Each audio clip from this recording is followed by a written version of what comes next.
책 읽기 13번째. 쿠오바디스. 17.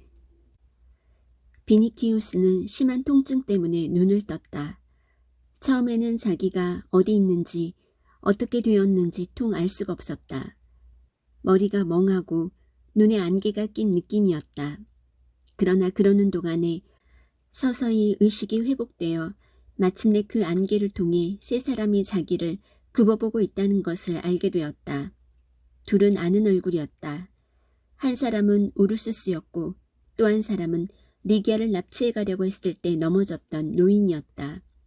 나머지 하나는 전혀 모르는 얼굴이었는데 그가 비니키우스의 왼손을 붙잡고 팔꿈치에서 어깨뼈로 해서 쇄골까지 문질러주고 있었다. 그것이 어찌나 아팠던지 비니키우스는 자기에게 뭔가 안갚음을 하고 있나 보다 생각하고 어서 죽여라 하고 이를 악물면서 악을 썼다. 그러나 세 사람은 그의 말은 들은 채도 하지 않았다. 그들은 그의 말을 아예 듣지 못했다든가 들었다 해도 그것을 고통스러워서 지르는 헛소리라고 생각하고 있는 모양이었다. 우르슈스는 야만인 같은 그 얼굴에 무척 근심스러운 표정을 띠고 붕대 뭉치를 들고 있었다. 노인이 비니키우스의 손을 잡고 있는 사람에게 물었다. 글라우쿠스, 머리의 상처가 치명상이 아닌 것만은 틀림없소? 틀림없습니다, 크리스푸스님. 글라우쿠스는 대답했다. 군함의 노예로 있던 때나 그 후 네아폴리스에 있을 때 상처를 많이 치료해봤지요. 그때의 수입으로 저는 마침내 저와 제 가족의 자유를 산 겁니다. 이 머리의 상처는 아주 경상입니다. 이 사람이 이 청년에게서 아가씨를 뺏으려고 벽으로 밀어붙였을 때 팔로 버티려다 그 위로 넘어지면서 팔의 뼈가 접질린 것이지만 그 바람에 머리는 무사했고 생명에도 지장이 없는 겁니다. 당신은 지금까지도 교우들을 수없이 많이 치료해 주셨소. 크리스푸스가 말했다. 그뿐입니까? 용한 의사로 소문이 나 있지요. 그래서 내가 우르스스를 보냈던 거요. 그런데 이리 오면서 우르스스가 바로 어제 나를 죽이려고 했었다는 말을 하더군요. 그렇소. 당신보다도 내게 먼저 그가 고백했었소. 나는 당신의 인품이나 그리스도를 사랑하는 당신의 마음을 잘 알고 있기 때문에 배신자는 당신이 아니라 살인을 교사한 그 정체불명의 노인이라고 타일러 주었지요. 그 영감이 악마였는데 저는 천사라고 잘못 생각했습죠. 우르스스가 한숨을 쉬며 말했다. 리기아는 아가리가 넓은 물병을 들고 침대 바로 곁에 서 있었다. 글라우쿠스가 이따금 해면에 물을 적셔서 병자의 머리를 닦아주고 있었다. 비니키우스는 그런 광경을 가만히 바라보면서 자기 눈을 믿을 수가 없었다. 그 그리운 환영을 만들어낸 것이 꿈인가 환각인가 하고 또 생각했다. 시간이 한참 지난 후에야 겨우 말을 할 수 있었다. 리기야, 이 소리를 듣자 그녀가 들고 있는 물병이 흔들렸다. 그녀는 슬픔을 담은 눈으로 그가 있는 쪽을 바라보았다.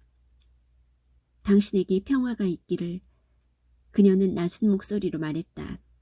그리고 그대로 선 채 동정과 슬픔이 가득한 얼굴로 두 손을 내밀었다. 비니키우스는 그녀의 모습을 자기 눈에 가득 채우려는 듯이 그리고 눈을 감아도 그 모습이 선이 떠오르게 깊이 눈 속에 새겨두려는 듯이 그녀를 응시했다. 비니키우스는 전에 비해 훨씬 수척하고 창백한 얼굴, 물결치는 검은 머리칼, 일꾼들이나 입을 만한 초라한 옷차림에 눈을 주었다. 너무 오래 쳐다보았기 때문에 눈처럼 새하얀 그녀의 이마가 장밋빛으로 물들었다.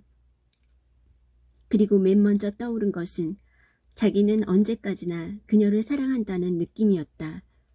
그 다음에 떠오른 것은 그녀의 얼굴빛이 나쁜 것도 초라한 옷차림을 하고 있는 것도 따지고 보면 다 자기 탓이며 모든 사람에게 귀염을 받고 아무런 부족함이 없이 편안하게 살고 있던 집에서 그녀를 끌어내어 형편없는 방에 숨어있게 하고 거친 모직옷을 입게 한 것도 자기라는 생각이었다.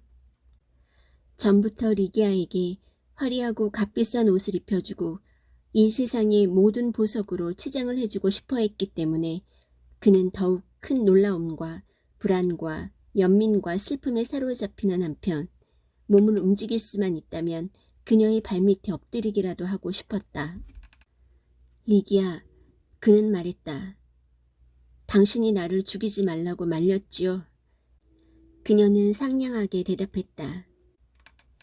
하나님께서 당신의 건강을 회복시켜 주시기를 빌겠어요. 자기가 전에도 그녀를 부당하게 다루었고 조금 전에도 같은 짓을 하려 했던 자기의 잘못을 절실하게 느끼고 있는 비니키우스에게 리기아의 이 말은 진정제처럼 울려왔다. 그는 그때 그리스도의 가르침이 리기아의 입을 통해서 흘러나오고 있을지도 모른다는 사실을 잊고 있었다. 그가 느끼고 있는 것은 다만 그렇게 말한 것이 자기가 사랑하고 있는 여자라는 것. 그 말에는 그를 마음속 밑바닥까지 감동시키는 특별한 다정함과 사랑이라고는 믿기 어려운 호의가 담겨져 있다는 것뿐이었다. 조금 전에는 고통 때문에 정신을 잃었었지만 이번에는 감동 때문에 정신이 아득해지는 것 같았다. 엄청난, 그러면서도 감미로운 어떤 무기력함이 그에게 엄습해왔다. 그 어떤 심연에 빠져있는 듯한 느낌이었으나 그것이 여간 즐거운 것이 아니어서 그는 행복하다고 느끼고 있었다. 마음이 약해진 이 순간 비니키우스는 자기 위에 어떤 신이 있다는 생각이 들기도 했다. 그러는 동안 글라우쿠스는 비니키우스의 머리에 상처를 닦아내고 연고를 발랐다. 리기아는 물병을 우르수스에게 건네주고 나서 탁자 위에 준비해 두었던 물을 탄 포도즙을 부상자 입에 대어주었다. 비니키우스는 기갈이 든 사람처럼 그것을 받아 마시고 나니 마음이 한결 가벼워졌다. 붕대를 다 감고 나자 아픔이 거의 가셨다. 상처는 굽기 시작했다. 의식은 완전히 회복되었다. 한 잔 더 주시오. 그는 말했다.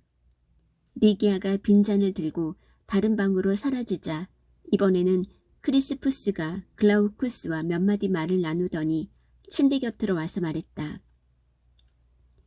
비니키우스, 하나님께서는 당신이 나쁜 짓을 저지르는 것을 허락하지는 않으셨지만 당신의 마음의 어둠을 깨우쳐주기 위해 목숨만은 건져주셨습니다. 우리들이 믿고 있는 그리스도께서는 원수까지도 사랑하라고 하셨습니다. 그래서 우리는 당신의 상처를 치료해드렸고 아까 리기아가 말한 것처럼 하나님께서 당신의 건강을 회복시켜 주시기를 기도드리겠습니다. 그러나 그 이상 돌봐드리지는 못합니다. 이제 우리는 떠날 테니까 혼자서 곰곰 생각해 보십시오. 당신 때문에 보호자와 집을 잃은 리기아와 당신에게 악을 선으로 갚고 있는 우리들을 계속 박해하는 것이 옳은 일인지 말입니다. 당신들은 나를 이대로 버려두고 가겠다는 말입니까? 비니키우스가 물었다. 우리들은 이 집을 떠나려고 합니다. 이 집에 있다가는 이 시의 장관과 관원들에게 추적을 당할 염려가 있으니까요. 당신의 경호원은 살해당했습니다. 그리고 귀족 중에서도 특별히 유력한 당신은 부상을 입고 여기 누워 계십니다. 이렇게 된 것이 우리 탓은 아닙니다만 법의 노여움이 우리들에게 미칠 것은 의심할 여지가 없습니다. 책임 추궁을 두려워할 건 없습니다. 비니키우스는 말했다. 내가 당신네를 지켜드리겠소. 크리스푸스는 장관이나 관원만 두려운 게 아니고 당장 비니키우스 자신의 소나귀에서 리기아를 보호할 필요가 있어서 그런다고는 대답할 수가 없었다. 그래서 이렇게 말했다. 비니키우스, 당신의 오른팔은 아무렇지도 않습니다. 여기 이 전원판에다 철필로 몇 자 적어주십시오. 당신의 노예들에게 오늘 밤에 가마를 가지고 와서 당신을 댁으로 모셔가라고 말입니다. 이런 누추한 곳보다 댁에 계시는 게 훨씬 편하실 테니까요. 이 집은 어느 가난한 과부의 집입니다. 그 여자가 곧 아들과 함께 돌아올 겁니다. 편지는 그 아들 편에 보내겠습니다. 우리들은 다른 데에 숨어 있을 곳을 찾아 나서지 않으면 안 됩니다. 비니키우스는 창백해졌다. 모두들 자기를 리기아에게서 떼어놓을 궁리만 하고 있음을 알았기 때문이다. 이번에 리기아를 잃게 되면 앞으로 영원히 못 만나게 될지도 모를 일이었다. 그녀를 차지하기 위해서는 뭔가 다른 방법을 강구하지 않으면 안 되었는데 그것을 당장에 생각할 여유가 없음을 알았다. 그리고 그들에게 무슨 말을 하더라도 이를테면 리기아를 폼포니아 그레키나에게로 돌려보내주겠다고 맹세한다 해도 그들이 믿을 리도 없으며 믿지도 않을 것이라는 것도 알고 있었다.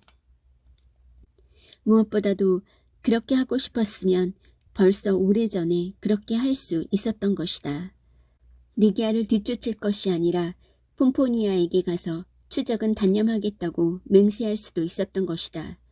그렇게 하면 폼포니아가 그녀를 찾아내 데리고 돌아왔을 것이다. 아니다. 그런 약속을 아무리 해봐도 그들을 말릴 수는 없을 것이며 아무리 엄숙한 맹세를 해봐도 그들은 용납하지 않을 것이다. 게다가 그는 크리스트교도도 아니었다. 맹세한다면 불사의 신들에게 할 수밖에 없는데 그들이 그런 신들을 믿지도 않을 뿐더러 그런 신들을 무슨 악마쯤으로 생각하고 있는 형편이니 말을 해봤자 아무 소용도 없을 것이라고 그는 생각했다. 그러나 비니키우스는 리기아와 그녀의 보호자들을 어떻게든 달래보고 싶었다. 그러나 그러려면 시간이 필요했다. 그는 며칠만이라도 좋으니 그녀의 얼굴을 바라보고 있었으면 싶었다. 물에 빠진 자는 지푸라기에라도 매달리듯이 그 또한 앞으로 며칠 동안에 그녀에게 접근할 수 있는 기회가 생길지도 모르며 뭔가 좋은 생각이 떠오르거나 적당한 계기가 생길지도 모른다는 생각에 매달렸다. 그래서 그는 생각을 정리하여 이렇게 말했다. 크리스트 교도이신 여러분, 내 말을 들어보십시오. 나는 어제 당신들과 함께 오스트리아눔으로 가서 당신들의 설교를 들었습니다. 그러나 내가 그 설교를 듣지 않았다 하더라도 당신들의 행동만 보고서도 당신들이 정직하고 선량한 분들이라고 확신했을 것입니다. 과수댁에게 말해서 이대로 이 집에 있게 해주십시오. 여러분들도 여기 그대로 계시고 나도 그냥 있게 해주십시오. 그는 말하면서 글라우쿠스에게로 시선을 돌리며 의사이시든지 적어도 상처를 치료할 수 있는 분 같으니까 하는 말인데 오늘 나를 다른 곳으로 옮겨도 좋은지 물어보고 싶습니다. 팔이 접질렸기 때문에 적어도 며칠 동안은 안정이 필요할 겁니다. 그래서 분명히 말씀드립니다만 나를 폭력으로 끌어내지 않는 이상 나는 절대로 이곳을 떠나지 않을 겁니다. 그는 말을 끊었다. 가슴을 쳐서 숨이 찼기 때문이다. 크리스푸스가 말했다. 아무도 당신에게 폭력을 휘두를 사람은 없습니다. 우리가 이곳을 떠나 딴 곳으로 가겠다는 것이니 말입니다. 이 말을 듣더니 남에게서 거절이란 것을 당해본 적이 없는 청년 귀족은 미간을 찌푸리며 말했다. 영감님, 제 말을 좀 잘 들어주십시오. 영감님께는 오직 감사한 마음뿐입니다. 영감님은 친절하고 정직한 분 같은데 마음속에 있는 말씀은 안 하시는군요. 당신은 내가 노예들을 불러다가 리기아를 납치해가지는 않을까 걱정이 되시나 봅니다. 그렇지 않습니까? 맞습니다. 크리스푸스는 어느 정도 엄하게 말했다. 그러면 우리 이렇게 하십시다. 당신들 앞에서 내가 킬러와 상의하여 베네벤툼으로 출발했다는 편지를 이것도 당신들이 보는 앞에서 쓰겠소. 뿐만 아니라 앞으로는 당신들 말고는 다른 신분꾼은 대하지도 않을 겁니다. 잘 생각해 보시고 더 이상 나를 초조하게 만들지 말아 주십시오. 비니키우스는 흥분과 노여움 때문에 얼굴이 일그러졌다. 이윽고 그는 열띤 음성으로 말을 계속했다. 내가 여기 남아 있으면서 리기아를 보고 싶어하는 내 본심을 부정할 것이라고 생각하십니까? 아무리 부정해 보았자 내 본심을 알아맞히는 것은 바보라도 할 수 있을 겁니다. 하지만 나는 앞으로는 폭력을 써서 그녀를 정복할 생각은 추호도 없습니다. 그러나 이 한마디만은 덧붙여 두어야겠습니다. 그녀가 이곳을 떠난다면 나는 팔에 붕대를 풀어버리고 음식을 입에 대지도 않을 겁니다. 만일 내가 죽으면 책임은 모두 당신들에게로 돌아갑니다. 왜 당신들은 나를 간호해 준 겁니까? 왜 나를 죽이지 말라고 했습니까? 말을 마쳤을 때 그는 몸이 쇠약해진 데다가 화를 터뜨려서 얼굴이 창백해졌다. 리기아는 옆방에서 그의 말을 듣고 깜짝 놀랐다. 비니키우스는 일단 말을 꺼내면 반드시 그대로 실행한다고 생각하고 있었기 때문이다. 그녀는 무슨 일이 있어도 비니키우스를 죽게 내버려 둘 수는 없었다. 부상을 입고 무기도 없는 그에게 리기아는 연민을 느끼고 있을 뿐 두려운 마음은 조금도 없었다. 도망한 이래로 끊임없이 종교적 도취에 젖어 있는 사람들, 희생과 헌신과 끝없는 사랑만을 생각하고 있는 사람들 틈에 끼어 살아왔기 때문에 그녀 자신도 그 새로운 분위기에 완전히 도취되어 있었다.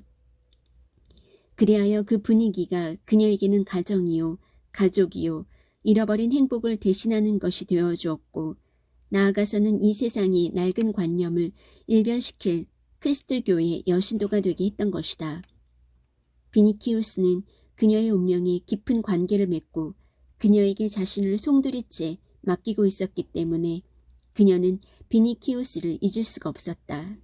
게다가 그녀는 그동안 매일같이 그를 생각하게 되었고 또 자주 하나님에게 기도를 드려서 그 가르침의 입김에 의해 그의 악에 대해 선으로 보답하며 박해에 대해 자비로써 대하며 그의 마음을 두드려 그를 그리스도 편에 서게 하여 그의 영혼을 구제할 수 있는 순간이 오기를 바라고 있었다. 그런데 이제야말로 그 순간이 온 것이며 자기의 기도가 성취된 것 같이 느껴졌다. 그래서 리기아는 계시를 받은 것 같은 얼굴로 크리스푸스에게 다가가서 마치 다른 이의 목소리가 자기를 통하여 흘러나오고 있는 듯이 말했다. 크리스푸스, 이분을 우리와 같이 묵으시도록 해요. 그리스도께서 상처를 낫게 해주실 때까지 함께 지내요. 모든 일에 대해 하나님의 입김을 구하는 데 익숙해진 늙은 장로는 그녀가 감정의 고향을 보이자 정녕 인간 이상의 높은 힘이 그녀를 통하여 말씀하고 있는 것으로 여기고 마음속에 두려움을 느끼며 고개를 숙이고 말했다. 아가씨 뜻대로 하겠습니다. 그는 리기아에게 감사하고 싶었다. 그 감사하는 마음에는 뭔가 또 다른 감정이 섞여 있었는데 이제까지 그것을 경험해 본 적이 없는 그에게는 무엇이라고 불러야 할지도 몰랐다. 그것은 다름 아닌 겸손의 감정이었던 것이다. 단지 그는 흥분 때문에 말도 할 수 없을 만큼 지쳐 있었기 때문에 눈으로만 고마운 뜻을 나타내 보였다. 그의 눈은 리기아 곁에 머무를 수 있게 되었고 내일도 또 모레도 어쩌면 오랫동안 그녀를 볼 수 있게 되었다는 기쁨으로 빛나고 있었다. 그 기쁨을 흐리게 하는 것은 오직 모처럼 차지한 것을 잃지는 않을까 하는 불안뿐이었다. 그 불안은 어찌나 컸던지 리기아가 잠시 후에 또 물을 먹여주었을 때 그녀의 손을 잡아보고 싶은 욕망이 솟아올랐으나 그는 두려운 나머지 그렇게 하지 못했을 정도였다. 그는 두려워하고 있었다. 그러나 비니키우스는 자기가 바라고 있지도 않은데 외부로부터 누군가가 도우러 와서 자기의 기쁨을 교란시키지는 않을까 걱정되었다. 킬로가 장관이나 집의 하인들에게 자기가 행방불명이 되었다고 통보했을지도 모른다. 그런 경우에는 아마 순찰대가 몰려오리라. 그렇게 되면 리기아를 체포하여 자기 집에 감금하라고 명령할 수도 있다는 생각이 머리를 스쳐갔으나 그는 그런 짓을 해서는 안 되고 또 그럴 수도 없다고 느꼈다. 비니키우스는 오만하고 방향무인하며 다소 타락한 사내이기는 했으나 티글리누스나 네로와는 달랐다. 군대 생활에 의해 일종의 정의감과 신념과 양심이 형성되었기 때문에 그런 행위가 몹시 비열한 것처럼 생각되었던 것이다. 그러나 충분히 힘이 있을 때 몹시 분개했다면 그러한 행위를 했을지도 모르지만 지금은 마음속으로 감격하고 있는 동시에 몸이 성하지도 않았으므로 자기와 리기아의 사이에 아무도 끼어들지만 않기를 바랄 뿐이었다. 리기아가 그의 편을 들고부터 리기아와 마찬가지로 크리스푸스도 그에게서 어떠한 보증도 요구하지 않는 것을 보고 그는 무척 놀랐다. 마치 그것은 필요할 때는 초자연의 힘이 자기네를 지켜주리라고 확신하고 있는 듯했다. 비니키우스의 머릿속에서는 오스트리아눔에서 사도의 설교를 들은 이래 가능한 일과 불가능한 일과의 구별이 점점 모호해져 가고 있었기 때문에 혹시나 초자연적인 힘의 가호가 있을지도 모른다는 느낌이 아주 없는 것도 아니었다. 그러나 사태를 좀 더 냉정하게 생각하고는 그리스인에 관해 말한 것을 두 사람에게 되풀이했고 킬로를 데려다 달라고 또 한 번 부탁했다. 크리스푸스가 승낙하자 우르수스를 보내기로 했다. 그리고 그는 망토를 걸치고 황급히 뛰어나갔다. 로마에서 누군가를 찾는다는 것은 명확한 표시가 되어 있어도 쉽지 않은 일이었지만 우르수스에게는 원시적인 본능과 동시에 이 도시의 지리에 정통해 있었으므로 이런 경우에는 항상 편리했다. 그래서 이번에도 잠시 걷더니 곧 킬로의 집을 찾아냈다. 그러나 그는 킬로의 얼굴을 알아보지 못했다. 언젠가 한 번밖에 본 적이 없었고 그것도 밤이었던 것이다.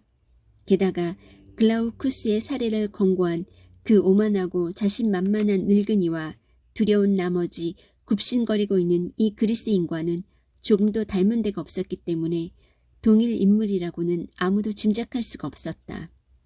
킬러 쪽에서도 우르수스가 자기를 전혀 모르는 사람처럼 대하는 것을 보자 안도의 숨을 내쉬었다. 비니키우스가 직접 쓴 전원판의 글씨를 보자 그는 더욱 안심했다. 적어도 비니키우스가 일부러 자기를 함정에 빠뜨릴 것이라는 의심은 들지 않았다. 또한 그는 크리스 교도가 비니키우스를 죽이지 않은 것은 그렇게 지체가 높은 인물에게 감히 손을 댈 용기가 없었기 때문이라고 판단했다. 킬로는 완전히 기분이 풀렸다. 그래서 리기아 약탈 때 어떤 일이 있었는가를 알고 싶어서 엄격한 재판관과 같은 말투로 우르수스에게 물었다. 당신네들은 크로토를 어떻게 했소? 말해봐요. 속이지 말고. 우르수스는 또다시 한숨을 내쉬었다. 그건 비니키우스님이 말씀하실 겁니다. 그러니까 당신이 그 사내를 검으로 찔러 죽였거나 아니면 몽둥이로 쳐 죽였단 말이오? 나는 무기를 지니고 있지 않았습니다. 아무튼 그리스인은 이 야만족 출신 사내의 초인적인 힘에 경탄하지 않을 수 없었다. 그러나 킬로는 만일의 경우를 생각하여 자신의 안전을 확보해 두고자 우르수스에게 살인이 증오해야 할 죄란 것을 계속 설득시켰고 맹세를 하라고 집요하게 권고했다. 그리고 비니키우스에 관해서도 꼬치꼬치 캐물었으나 리기아족의 이 사내는 그의 질문에는 대꾸를 하고 싶지 않은 듯 필요한 일은 비니키우스에게 들어보라고 했다. 이런 식으로 이야기를 주고받으며 두 사람은 드디어 그리스인의 집에서 강 건너까지 이르는 먼 길을 걸어 목적지인 집 앞까지 왔다. 두 사람은 현관과 첫 안뜰을 지나서 오두막집 앞에 마당으로 통하는 복도로 들어섰다. 킬로는 느닷없이 걸음을 멈추고 말했다. 잠깐 숨 좀 돌리자고. 그렇지 않으면 비니키우스를 만나 도움이 되는 말을 해줄 수도 없단 말이야. 이렇게 말하며 그는 자기에게 닥칠 위험은 없는가 두리번거리며 살폈다. 이제부터 오스트리아눔에서 본 이상한 사람들과 만나게 되리라는 것을 생각하니 다리가 저절로 떨려왔다. 두 사람은 안으로 들어갔다. 방 안은 어두컴컴했다. 날씨가 흐린 겨울날 오후였다. 등잔불도 어둠을 몰아내지 못했다. 비니키우스는 후드를 쓰고 들어온 사람이 킬로라는 것을 알아차렸다. 킬로는 방 한 구석에 있는 침대와 그 위에 누워있는 비니키우스를 보자 다른 자에게는 눈도 주지 않고 곧바로 그에게로 갔다. 마치 비니키우스 곁에 있는 것이 제일 안전하다고 생각하기라도 한 것처럼. 오 나리, 왜 제 말을 듣지 않으셨습니까? 그는 두 손을 깍지 끼듯 움켜쥐며 외쳤다. 잠자코 내 말이나 들어봐. 비니키우스가 말했다.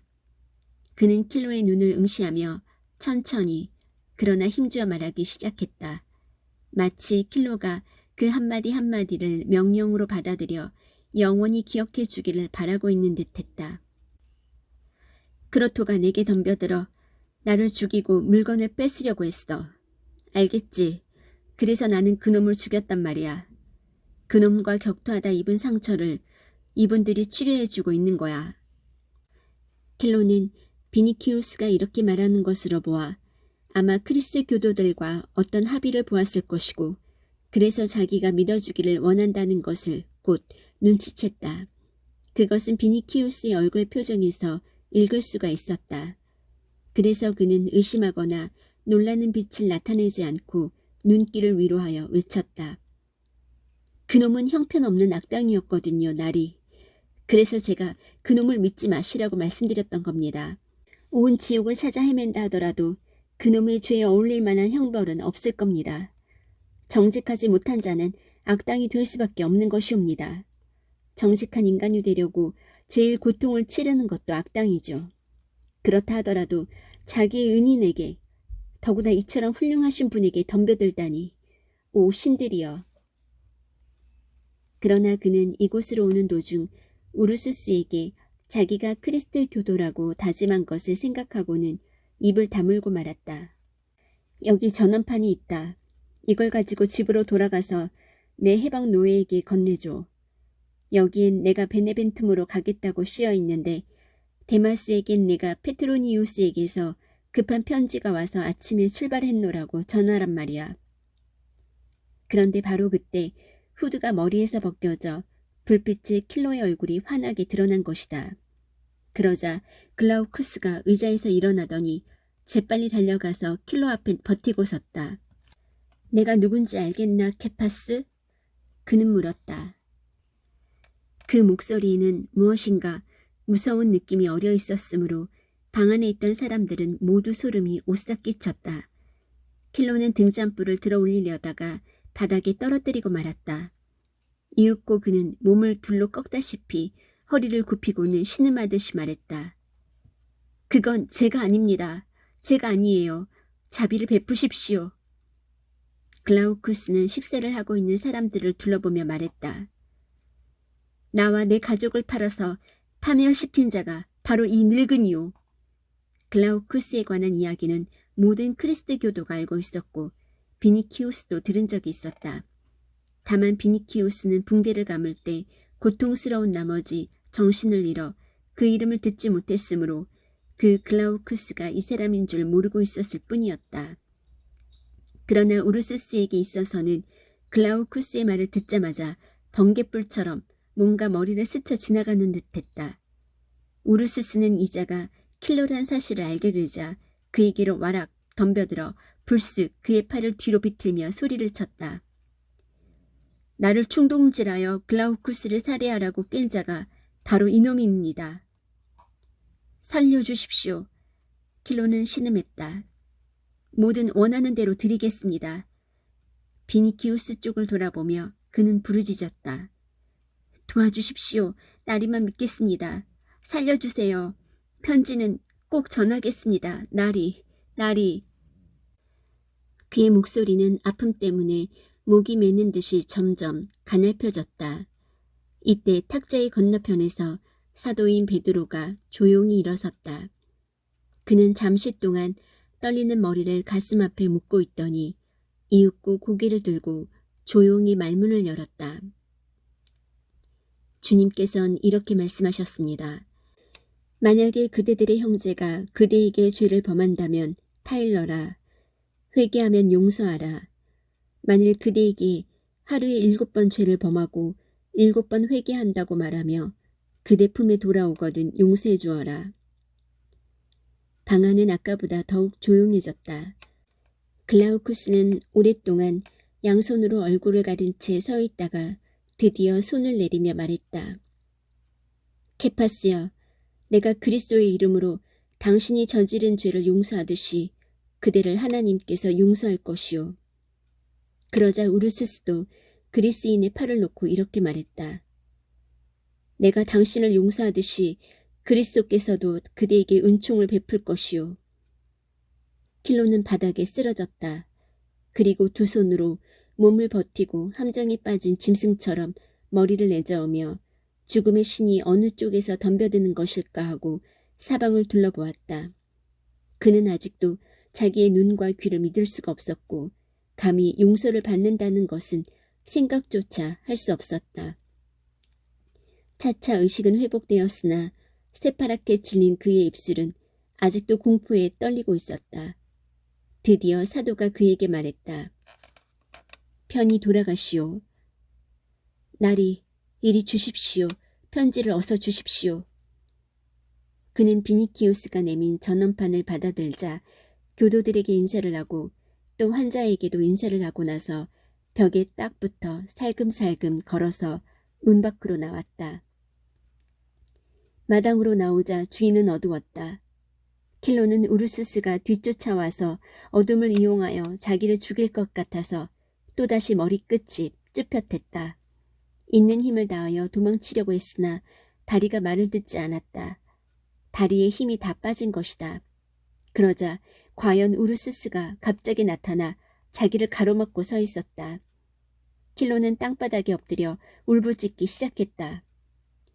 우르바누스, 그리스도의 이름으로 맹세. 그러나 우르바누스는 말했다. 염려 마세요. 사도님께서 어둠 속에서 길을 잃으면 안 되니까 문 밖에까지 바래다 주라고 하셨습니다. 기운이 없으시면 댁까지 모셔다 드리겠습니다. 킬로는 얼굴을 들었다. 무슨 말씀을, 뭐라고요? 날 죽이지 않겠다는 거요? 설마 죽일 리가 있나요? 아까 당신의 팔을 너무 심하게 비틀어서 아프실 겁니다. 용서하십시오. 나 좀 일으켜 주시오. 킬로는 말했다. 당신이 날 죽이지 않겠다는 거지요? 그렇죠?